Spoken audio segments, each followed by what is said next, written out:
বিশ্বকাপ বাছাই ফুটবল।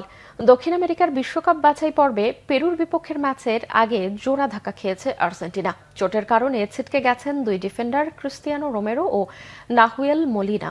বাংলাদেশ সময় বুধবার সকাল 6টায় ঘরের মাঠে পেরুর বিপক্ষে খেলবে মেসিরা। প্যারাগুয়ের মাঠে আর্জেন্টিনার 2-1 গোলে হারের ম্যাচে গুরুর একাদশে ছিলেন না দুইজন। ইংলিশ প্রিমিয়ার লিগের দল টটেনহাম হটস্পারের ডিফেন্ডার রোমেরো আগে থেকেই ডান পায়ের সমস্যায় ভুগছিলেন। প্যারাগুয়ের বিপক্ষে মাঠে নেমেছিলেন ব্যথানাশক ইনজেকশন নিয়ে।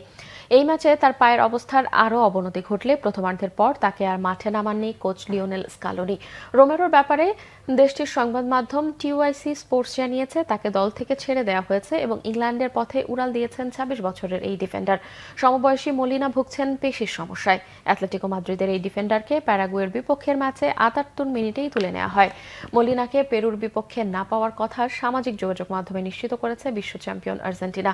দক্ষিণ আমেরিকা অঞ্চলের বাছাইয়ে 11 ম্যাচে 7 জয় ও 1 ড্রয়ে 22 পয়েন্ট নিয়ে শীর্ষে রয়েছে আর্জেন্টিনা। সমান ম্যাচে 7 পয়েন্ট নিয়ে 10 দলের মধ্যে নবম স্থানে পেরু।